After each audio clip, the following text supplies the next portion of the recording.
नमस्कार दोस्तों, स्वागत है आप सभी का हमारे चैनल भक्ति ज्ञान में। दोस्तों, आज मैं आपको बैसाख मास महात्म के तीसरे अध्याय की कथा सुना रहा हूँ, जिसमें हम वर्णन करेंगे बैसाख स्नान से 5 प्रेतों का उद्धार तथा पाप प्रमसन नामक स्त्रोत का वर्णन।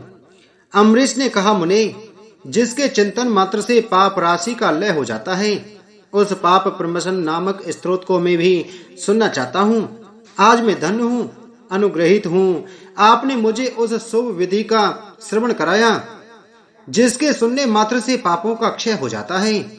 वैशाख मास में जो भगवान केशव के कल्याण में नामों का कीर्तन किया जाता है, उसी को मैं संसार में सबसे बड़ा पुण्य, पवित्र, मनोरम तथा एकमात्र सुकृत से ही सुलभ होने वाला शुभ कर्म मानता हूँ।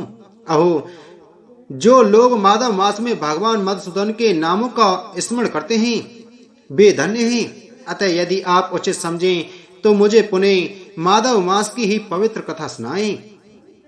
सूर्य जी कहते हैं, राजा में श्रेष्ठ हरि भक्त अम्बरीश का वचन सुनकर नारद मुनि को बड़ी प्रसन्नता हुई।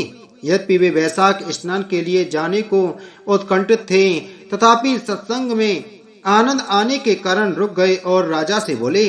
नारद जी ने कहा, महिपाल, मुझे ऐसा जान पड़ता है कि यदि दो व्यक्तियों में परस्पर भगवत कथा संबंधी सरस वार्तालाप छिड़ जाए तो वह अत्यंत विशुद्ध अंतःकरण को शुद्ध करने वाला होता है।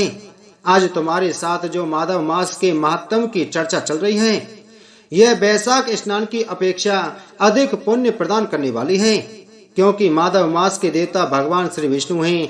अतः उसका कीर्तन भगवान का ही कीर्तन है। जिसका जीवन धर्म के लिए और धर्म भगवान की प्रसन्नता के लिए है, तथा जो रातों दिन पुण्योपार्जन में ही लगा रहता है, उसी को इस पृथ्वी पर मैं वैष्णव मानता हूँ। राजन, अब मैं वैशाख स्नान से होने वाले पुण्य फल का संक्षेप से वर्णन करता हूँ। विस्तार के साथ सारा वर्णन तो मेरे पिता ब्रह्मा जी भी नहीं कर सकते। वैशाख में डुबकी लगाने मात्र से समस्त पाप छूट जाते हैं। पूर्व काल की बात है, कोई मुनीश्वर तीर्थ यात्रा के प्रसंग से सर्वत्र घूम रहे थे। उनका नाम था मुनि शर्मा। वे बड़े धर्मात्मा, सत्यवादी, पवित्र तथा सम, दम एवं शांति धर्म से युक्त थे। वे प्रतिदिन पितरों का तर्पण और श्राद्ध करते थे। उन्हें वेदों और स्मृतियों के विधानों का सम्यक ज्ञान था। वे मधुर वाणी बोलते और भगवान का पूजन करते रहते थे। वैष्णवों के संसर्ग में ही उनका समय व्यतीत होता था। वे तीनों कालों के ज्ञाता, मुनि, दयालु, अत्यंत तेजस्वी, तत्वज्ञानी और ब्राह्मण भक्त थे। वैशाख का महीना था। मुनि शर्मा स्नान के लिए नर्मदा के किनारे जा रहे थे। उसी समय उन्होंने अपने सामने 5 पुरुषों को देखा जो भारी दुर्गति में फंसे हुए थे। वे अभी अभी एक दूसरे से मिले थे। उनके शरीर का रंग काला था। वे एक बरगद की छाया में बैठे थे और पापों के कारण उद्विग्न होकर चारों ओर दृष्टिपात कर रहे थे। उन्हें देखकर द्विजवर मुनि शर्मा बड़े विस्मय में पड़े और सोचने लगे, इस भयानक वन में ये मनुष्य कहाँ से आए? इनकी चेष्टा बड़ी दयनीय है, किंतु इनका आकार बड़ा भयंकर दिखाई देता है। ये पाप भागी चोर तो नहीं है। विप्रवर मुनि शर्मा की बुद्धि बड़ी स्थिर थी। वे जो ही इस प्रकार विचार करने लगे, उसी समय उपयुक्त 5 पुरुष उनके पास आए और हाथ जोड़कर मुनि शर्मा से बोले। उन पुरुषों ने कहा, विप्रवर, हमें आप कल्याण में पुरुषोत्तम जान पड़ते हैं। हम दुखी जीव हैं। अपना दुख विचार कर आपको बताना चाहते हैं। द्विजराज, आप कृपा करके हमारी कष्ट कथा सुने। दैववश जिनके पाप प्रकट हो गए हैं, उन दीन दुखी प्राणियों के आधार आप जैसे संत महात्माएं हैं। साधु पुरुष अपनी दृष्टि मात्र से पीड़ितों की पीड़ाएं हर लेते हैं। अब उनमें से एक ने सबका परिचय देना आरंभ किया। मैं पांचाल देश का क्षत्रिय हूँ। मेरा नाम नरवान है। मैंने मार्ग में मोहवश बाण द्वारा एक ब्राह्मणी की हत्या कर डाली। मुझसे ब्रह्म हत्या का पाप हो गया है, इसलिए शिखा, सूत्र और तिलक से रहित होकर इस पृथ्वी पर घूमता हूँ और सबसे कहता फिरता हूँ कि मैं ब्रह्म हत्यारा हूँ। मुझ महापापी ब्रह्मघाती को आप कृपा की भिक्षा दें। इस दशा में पड़े पड़े मुझे 1 वर्ष बीत गया। मैं पाप से जल रहा हूँ।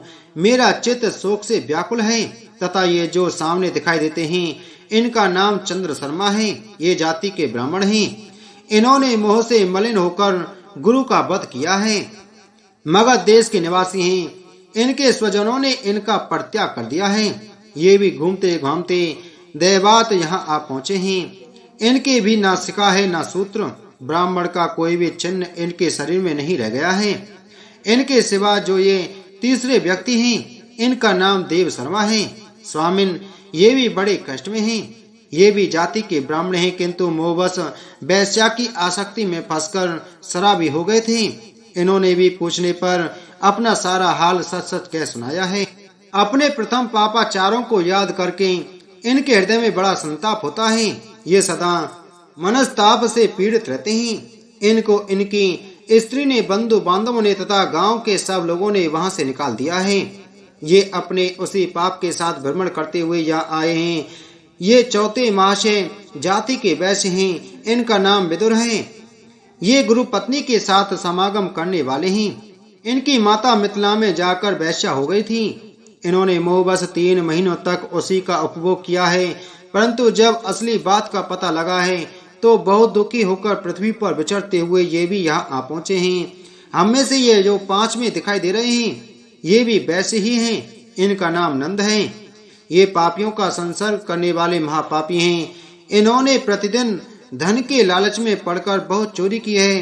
पातकों से आक्रांत हो जाने पर इन्हें स्वजनों ने त्याग दिया है। तब ये स्वयं भी खिन्न होकर दैवात यहाँ आ पहुंचे हैं। इस प्रकार हम 5 महापापी एक स्थान पर जुट गए हैं। हम सब के सब दुखों से घिरे हुए हैं। अनेकों तीर्थों में घूम आए मगर हमारा घोर पातक नहीं मिटता। आपको तेज से उद्दीप्त देखकर हम लोगों का मन प्रसन्न हो गया है। आप जैसे साधु पुरुषों के पुण्य में दर्शन से हमारे पातकों के अंत होने की सूचना मिल रही है। स्वामिन, कोई ऐसा उपाय बताइए जिससे हम लोगों के पापों का नाश हो जाए। प्रभु, आप वेदार्थ के ज्ञाता और परम दयालु जान पड़ते हैं। आपसे हमें अपने उद्धार की बड़ी आशा है। बोलो वैशाख मास महत्तम की जय। बोलो विष्णु भगवान की जय।